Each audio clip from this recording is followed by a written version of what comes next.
우리 하나님 말씀 찾겠습니다. 사도행전 21장 17절로 26절까지입니다. 신약성경 225쪽에 있는 사도행전 21장 17절로 26절 말씀입니다. 사도행전 21장 17절로 26절 말씀 우리 교독하시겠습니다. 제가 17절 말씀 읽어드립니다. 예루살렘에 이르니 형제들이 우리를 기꺼이 영접하거늘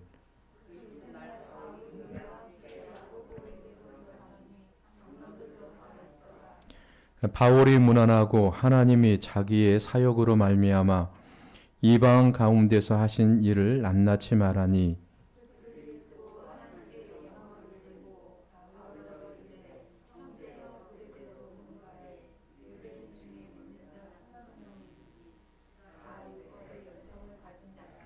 네가 이방에 있는 모든 유대인을 가르치되 모세를 배반하고 아들들에게 할례를 행하지 말고 또 관습을 지키지 말라 한다 함을 그들이 들었도다.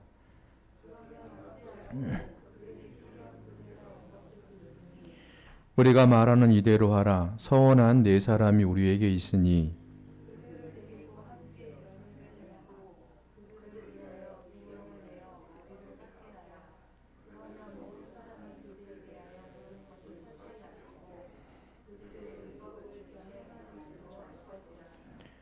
주를 믿는 이방인에게는 우리가 우상의 제물과 피와 목매어 죽인 것과 음행을 피하는 것을 결의하고 편지하였느니라 하니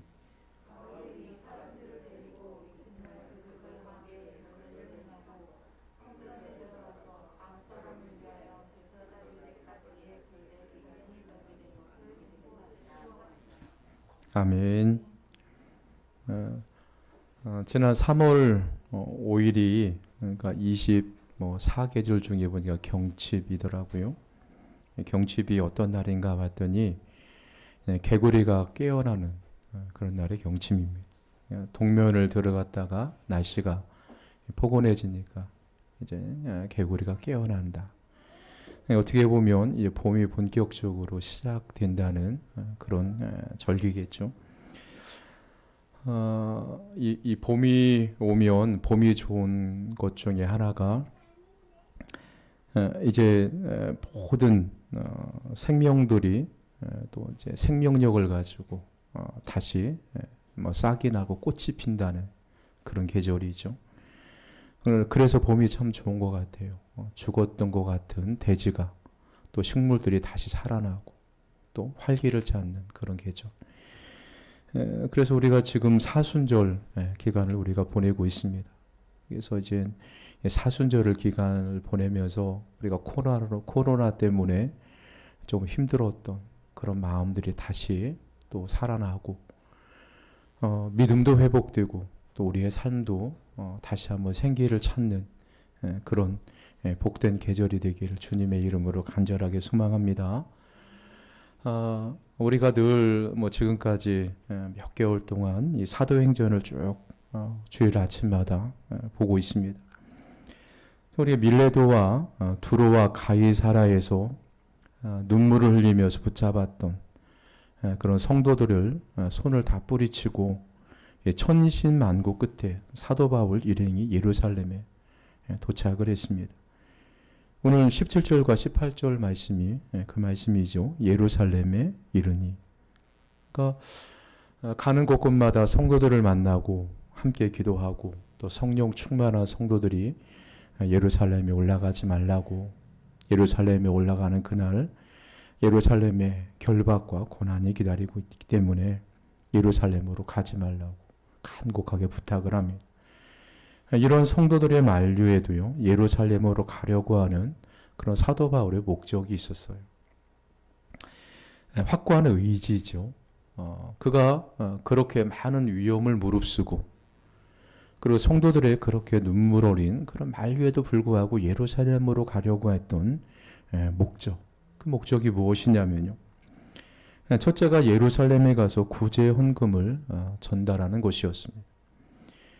예루살렘에 도착한 다음 날 오늘 말씀에 보면 바울 일행이 예루살렘 교회의 대표인 야고보를 찾아갑니다. 야고보 사도와 다른 장로들에게 문안 인사를 하고 이방인에 대한 사역 보고를 하죠. 이 19절과 20절 말씀이 그 말씀이에요. 하나님이 자기 사역으로 이방인 가운데서 하신 일을 낱낱이 말하니 그들이 듣고 하나님께 영광을 돌렸습니다. 그런데 오늘 본문에서 드러나지 않은 그런 내용이 있어요.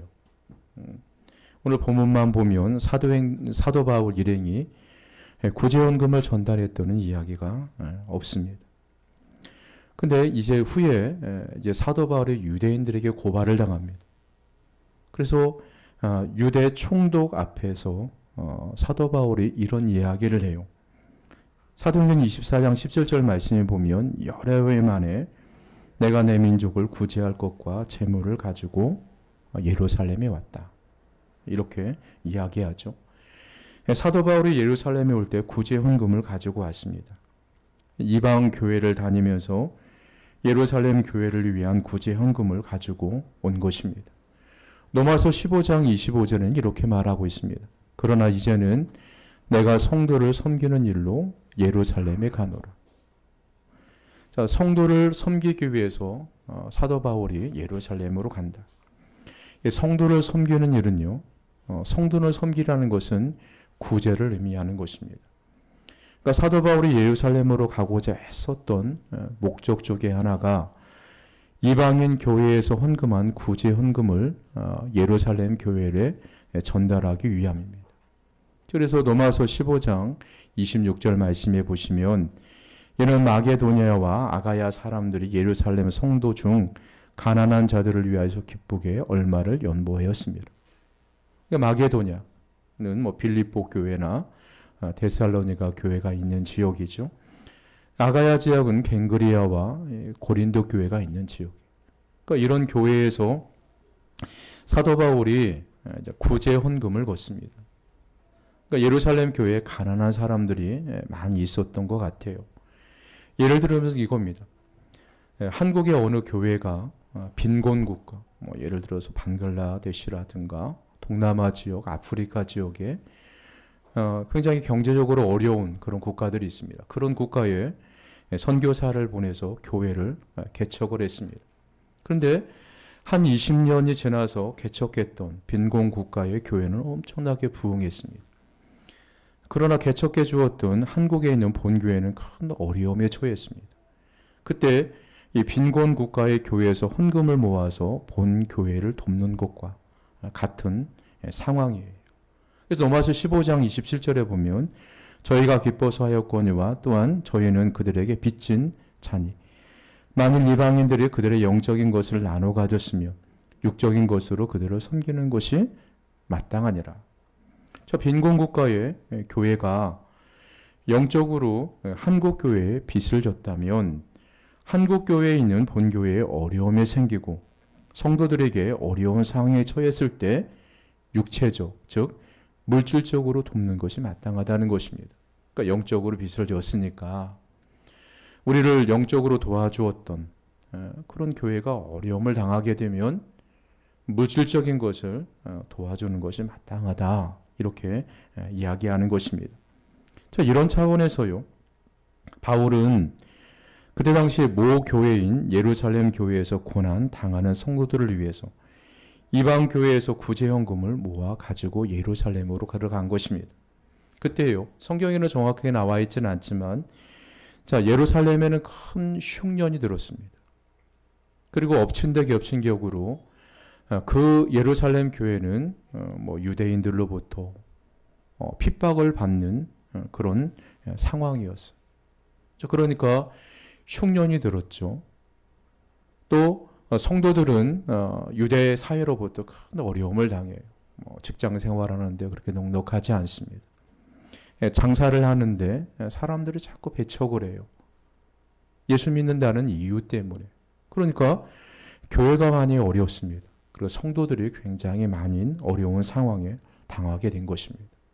자, 이럴 때 사도 바울이 모 교회를 통해서 영적으로 빚을 졌던 그런 이방인 교회들을 향해서 예루살렘 교회 성도들이 어려움을 당하니까 너희들이 헌금을 해서 그들을 도우라.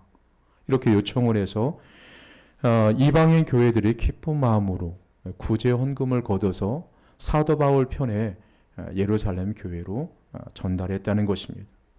자, 사도 바울이 그렇게 많은 사람들이 만류해도 예루살렘으로 가려고 하는 목적 중에 하나가 구제 헌금을 전달하기 위함이었습니다.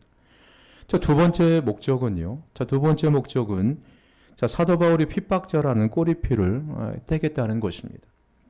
지금이야 매스컴이나 SNS가 잘 돼서 소문이 금방 퍼져나가지만 그때 당시에는요. 소문이라고 해봤자 사람들의 입에서 입으로 전달되는 것밖에 없었습니다. 바울에게서 교회를 악랄하게 핍박했던 그런 핍박자라는 꼬리표가 붙어 다녔습니다. 그렇죠? 옛날에 제가 고향에 살 때 보시면요. 고향에 보면 추수를 하고 보면 항상 가을에 보면요. 도박방이 벌어져요. 그러니까 술을 많이 마시고 농사를 지으신 분이 어떤 분들은 농사를 지었던 모든 것을 도박판에서 한순간에 잃어버려서 패가 망신하는 분. 그리고 싸움을 해서 경찰서에 가서 조사를 받는 혹은 감옥에 가서 조금 생활하다 오시는 분. 이런 분들이 계세요. 이런 분들이 감옥 생활하다가 내가 가족을 위해서 이래서는 안 되겠다. 정신을 차리고 일상으로 돌아서 열심히 살아갑니다. 그러나 시간이 지나도요. 동네 사람들의 인식 속에 생각 속에 다 저 사람 도박판에서 재산을 탕진하고 싸움을 해서 감옥에 갔다 온 사람. 이런 인식이요. 머릿속에 꽉 박혀져 있습니다. 쉽게 변하지 않습니다. 그리고 그 사람을 대할 때마다 그것을 생각나게 하는 거예요.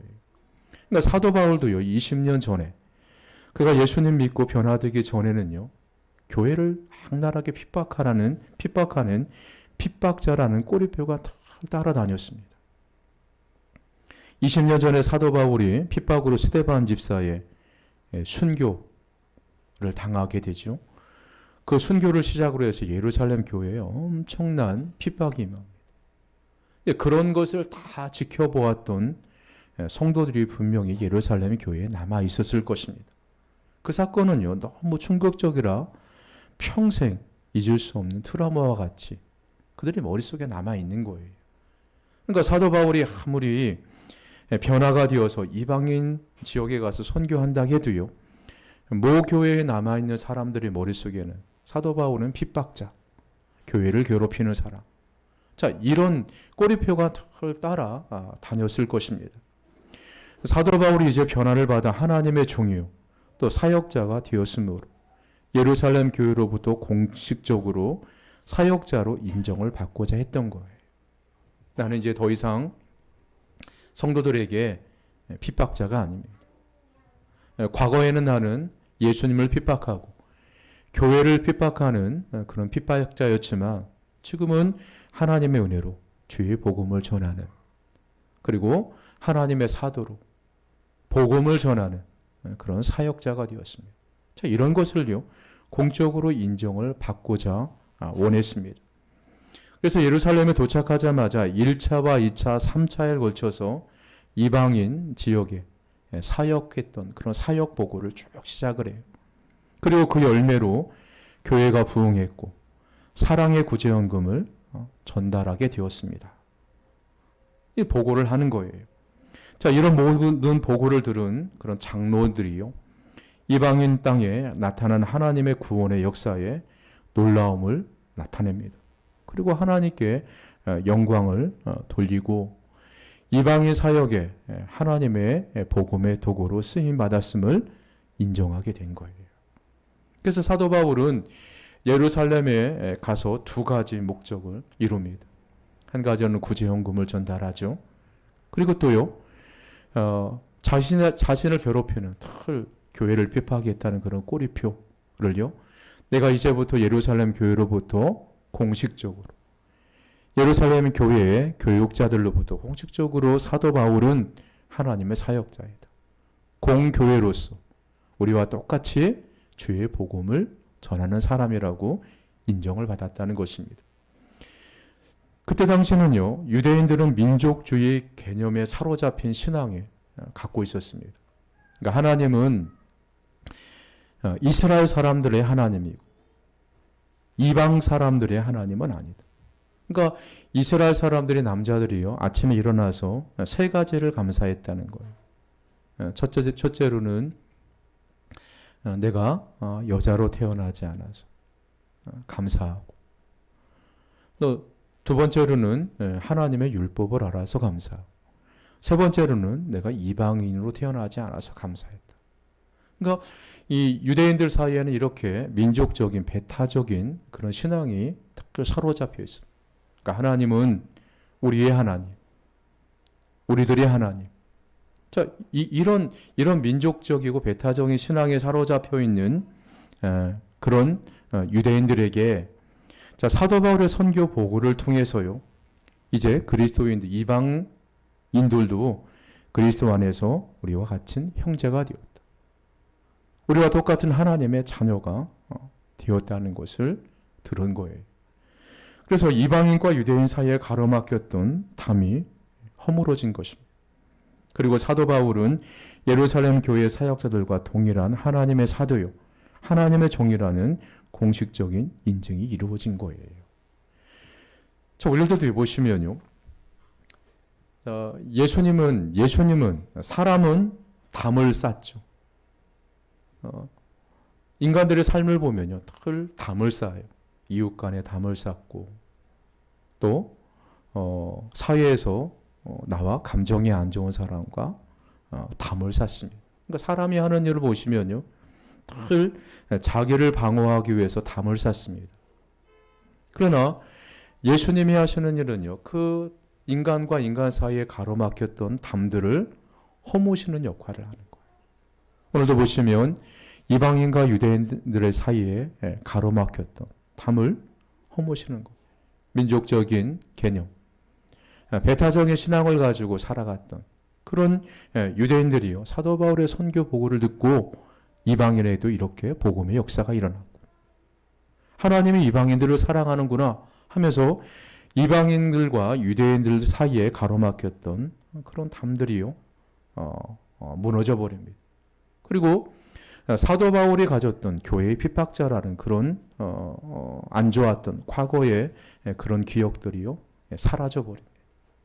자, 예수님은 이렇게 우리가 예수님 안에 들어오기만 하면, 자, 인간들이 쌓아놓았던 담들이 무너지기 시작을 합니다.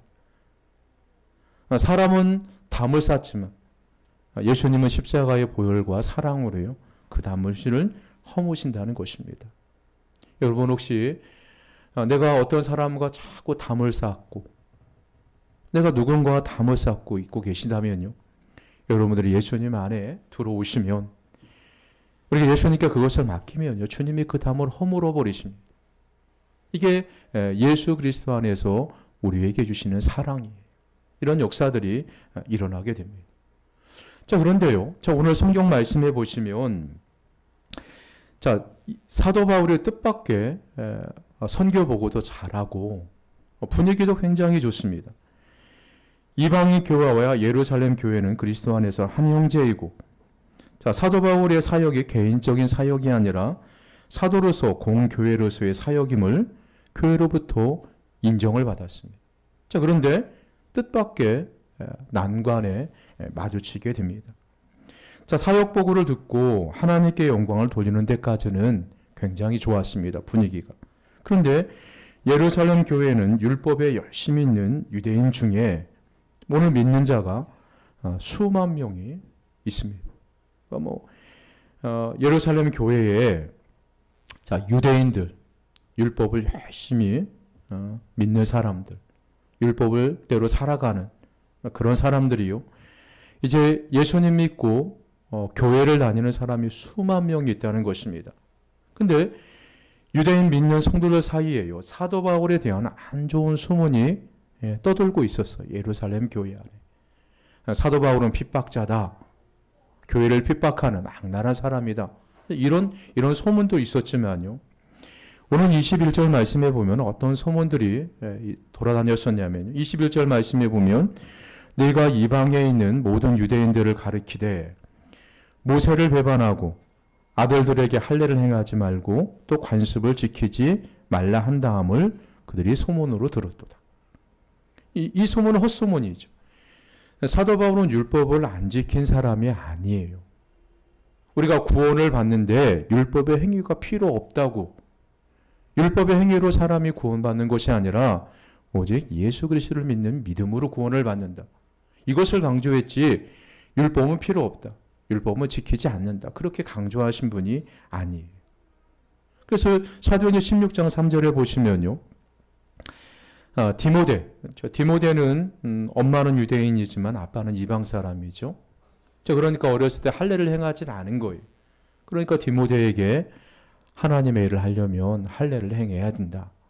그래서 할례를 행한 명한 사람이 사도 바울이고요. 또 바울은 할례를 무시하거나 율법을 무시한 사람이 아닙니다.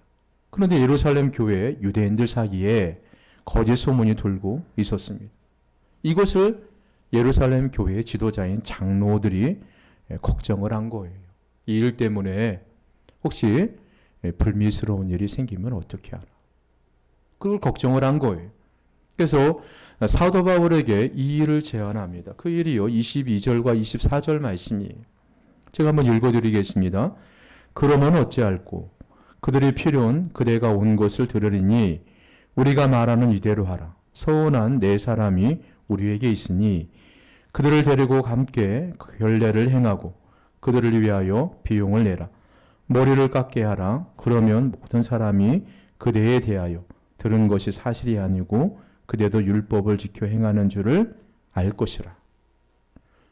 그렇게 한 가지 제안을 하게 되는 거예요. 이 나시린이 나오죠. 여기서 보시면 자, 서원한 사람, 네 사람이 있다. 자, 서원한 사람이 어떤 사람이냐면요, 나신으로서 서원한 사람이에요. 성경에 보면 나시린이 있죠. 하나님 앞에 구별되어서 자신을 일정 기간 내가 하나님 앞에 이렇게 헌신을 하겠습니다. 그래서 나신으로서 헌신하는 기간은요, 굉장히 각각이에요. 어떤 사람은 한 달 정도 서원하는 사람이 있고, 어떤 사람은 한 30일, 3개월 정도, 어떤 사람은 1년, 어떤 사람은 평생, 이런 식으로 서원 기간이 좀 다릅니다. 어느 사람이 나신의 서원을 하게 되면 그 기간 동안에 세 가지 일을 금하게 되었습니다. 그러니까 나신의 서원 기간 동안에 첫째가 포도주나 독주를 마시지 말고, 그러니까 나신으로 내가 서원하는 기간이 하나님, 제가 한 달 동안 하나님을 위해서 제 인생을 바치고 하나님을 위해서 열심히 충성하겠습니다. 저는 한 달 동안 제가 나신으로서 살겠습니다. 자, 그러면요, 이 한 달 기간 동안에 포도주나 독주를 마시지 말아야 됩니다. 두 번째가 머리에 삭도를 대지 마, 그러니까 머리를 깎지 말아야 된다는 것입니다. 그리고 세 번째가 부정한 것을 만지지 말아요. 예를 들어서 시체를 가까이 한다든가, 동물의 사체를 만든다든가. 자, 이런 것들은 성경에 보면 부정한 것으로 취급을 해요. 그러니까 나신으로 서원하는 기간 동안에 이 세 가지를 하지 말아야 됩니다. 그리고 이 서원이 끝날 쯤에요, 머리를 깎고 예물을 가지고 와서 제사를 드림으로 그 서원이 끝냈다는 것을 공식적으로 선포를 해요. 그러니까 지금 예루살렘 교회에 나신으로 서원한 네 사람이 있으니 바울 선생이 그 네 사람을 데리고 성전에 가서 결례를 끝나기를 기다렸다가 함께 유대인의 결례대로 하면 그 소문이 오해였다는 것을 알고, 사도 바울도 우리와 똑같이 율법을 잘 지키는 분이시구나, 그런 오해가 사라진다는 것입니다. 이렇게 제언을 하자요. 사도 바울이 내가 누군데 자기 자존심을 세우는 것이 아니라 내가 그렇게 하겠습니다. 그게 대답을 해요. 그게 26절 말씀이죠. 바울이 이 사람들을 데리고 이튿날 그들과 함께 결례를 행하고 성전에 들어가서 각 사람을 위하여 제사 드릴 때까지 결례 기간을 만기된 것을 신고하니라.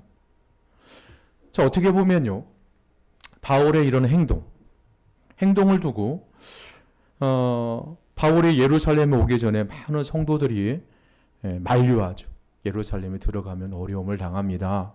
그때 사도 바울이 이런 이야기를 합니다. 내가 복음을 위해서는 나의 목숨을 조금도 귀한 것으로 여기지 않습니다.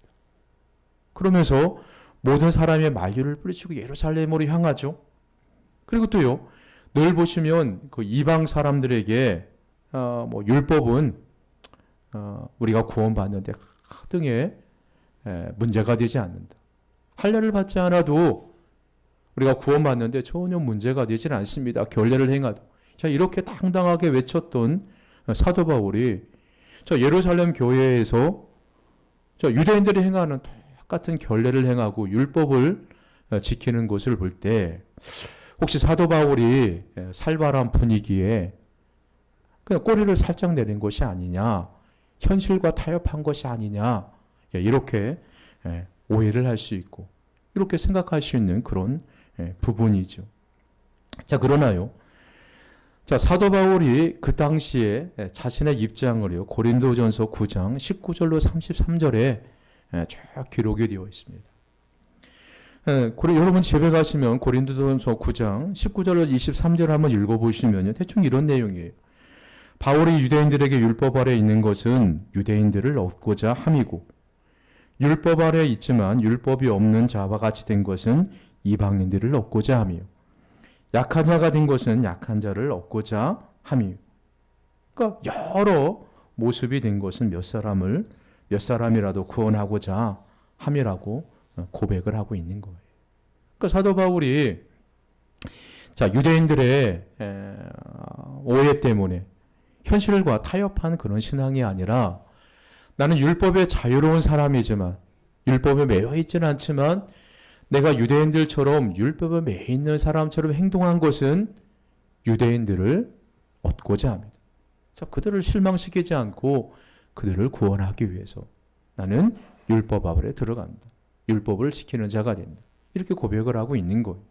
그래서요, 이 사도 바울의 고백 속에서요, 우리 현대를 살아가는 예수 믿는 사람들의 삶의 지혜를, 우리가 어떻게 살아야 되는지 그런 것을 볼 수가 있어요. 한 생명이라도 우리가 얻기 위해서요, 소소한 일상의 섬기를 무시해서는 안 된다는 거예요. 그러니까 사도 바울이 성전에 들어가서 나실인 소원을 한 사람들과 똑같이 결례를 행하는 것은 한 생명이라도 더 얻고자 함입니다. 이것이 이 땅에 살아가는 그리스도인들이요, 가져야 할 중요한 삶의 지혜이고 자세입니다. 신앙이 좋다고, 나는 성령 충만하고 기도 많이 하고 그 어떤 사람보다 열심히 신앙생활한다, 이런 사람일수록이요, 빠지기 쉬운 함정이 있습니다. 명분과 목적이 분명한 하나님의 큰 일을 하기 위해서는 일상 속에서 사소한 일들을 무시해도 된다는 생각이. 목사들도 그러죠. 목사들도 목회라는 큰 일 때문에 아주 사소한 일이 있습니다. 예를 들어 가정에서 아버지로서, 남편으로서 그런 일들을 감당해야 되는데 그것을 굉장히 소홀히 한다는, 나는 하나님의 일을 하기 때문에 이런 것은 좀 소홀히 해도 된다, 이렇게 생각하는 사람들이 의외로 굉장히 많다는 것입니다. 목사뿐만 아니라 정말 열심히 신앙생활하는 사람, 신앙이 좋다는 사람들이 대부분 이런 함정에 빠져 있어요. 예수님도 바리새인들을 책망할 때요, 고르반이라는 제도가 있습니다. 이것은 뭐냐면요, 하나님께 드림이에요. 내가 물질을 하나님께 드렸기 때문에 부모님을 내가 공양하지 않아도 된다. 나는 하나님을 섬기기 위해서 물질을 사용하고 하나님을 섬기기 위해서 더 많은 물질을 내가 헌신했기 때문에 육신의 부모를 공양하지 않아도 된다. 이런 제도를요, 예수님이 신랄하게 비판해요. 그건 잘못된 것이라는 것입니다. 하나님이 기뻐하지 않는다는 거예요. 우리가 하나님의 일을 하는 큰 내가 하나님의 영광과 또 하나님의 거룩한 일을 하는 사람일수록요, 우리의 삶의 소소한 일을 결코 무시해서는 안 된다는 거예요. 사도 바울은요, 예루살렘에서 이제 노마로 가야, 노마로 향하여서 거룩하고, 노마로 가서 복음을 전하고, 노마를 복음화시켜야 되는 그런 거룩한 목적이 그에게 있었어요. 자, 이런 목적 때문에요, 사도 바울은 사소한 일, 자, 내가 율법을 지켜서 이방인, 유대인들 한 영혼이라도 더 구원할 수 있는 그런 사소한 일을 결코 무시하지 않습니다. 한 영혼이라도 더 얻고자 거추장스럽게 여겨지는 일을 할지라도 결코 사도 바울이 무시하지 않았습니다. 율법 아래 있는 자들에게는 율법 아래 있는 자처럼 자신을 낮추어서 율법 안으로 들어가는 모습을 볼 수가 있는 거예요. 우리들도요, 일상에서 소소한 일들을 너무 쉽게 생각하거나 무시해서는 안 된다는 거예요. 가정에서도 똑같습니다. 내가 하나님의 거룩한 사역 때문에 내가 가정에서 제대로 해야 할 역할을 안 해도 된다. 내가 기도하는 일 때문에 혹은 무슨 일 때문에 가정에서 살림을 하거나 설거지를 하거나 이런 일을 내가 소홀히 해도 된다. 이렇게 생각해서는 절대로 안 된다는 것입니다. 자, 그렇게 생각하는 것은요, 거룩한 명분을 찾으면서도 일상의 삶의 산들을 무시하는 것은요, 바른 신앙이 아니에요. 이것은요, 전혀 상식적이지 않습니다. 하나님은 절대로 상식을 어긋나는 일을요, 우리에게 요구하지 않습니다. 그리스도인들은 세상 속에서 반드시 정직하고 착한 사람이라는 말을 들어야 돼요. 착한 일 그 자체 때문이 아니라 우리가 받은 복음 때문에 그렇습니다. 나 때문에 복음을 들어야 할 사람이 복음을 듣지 못하는 경우가 생길 수 있으니까. 우리가 한 영혼이라도 더 얻기 위해서 모든 사람들에게 착하다는 소리를 들어야 된다는 것입니다. 생명을 얻고자 하는 분명한 인식이요, 어떤 삶의 형편에서든지 실현되는 것이 마땅한 것입니다. 그러기 위해서는 분명히 일상생활 매일의 사소한 싸움에서 무너지면 안 돼요. 이것을 이겨내야 하나님의 영광의 목적지에 도달할 수가 있는 것입니다.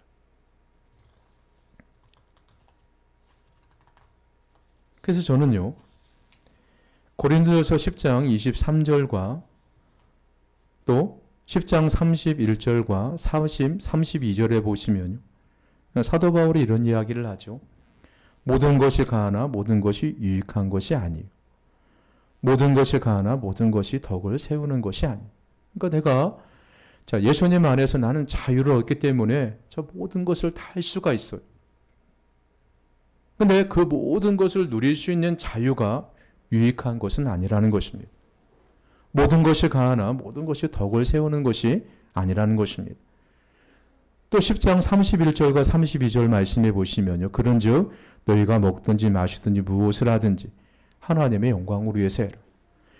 유대인에게나 헬라인에게나 하나님의 교회나 거치는 자가 되지 말고. 자, 분명히요. 성경은요. 자, 유대인에게나 헬라인에게나 하나님의 교회에 거치는 자가 되지 말라고 분명히 우리에게 말씀하고 있습니다. 자, 그래서요, 예수 믿는 사람들은 선하고 착한 삶을 살아야 돼요. 복음을 전하기 위해서, 때로는 하나님의 영광을 위해서, 한 영혼을 구원하기 위해서 때로는 손해볼 줄 알아야 돼요. 양보도 할 줄 알아야 된다는 것입니다. 우리가 인간적으로요, 특히 이런 생각을 해요. 내가 예수 믿으니 남들보다 더 잘 돼야 된다. 자, 인간적인 잘못된 생각으로 살아서는 안 돼. 그래서 예수 믿으면서 양보할 줄도 모르고, 그리고 손해볼 줄도 모르고, 다른 사람에게 피해를 입히고, 다른 사람은 어떻든 그냥 나만 잘 되면 된다. 나만 잘 살고, 나만 좋은 집에 살고, 내 자식이 좋은 학교에 들어가면 된다. 자, 이렇게요, 세상 사람들과 똑같이 생각해서는 안 된다는 것입니다.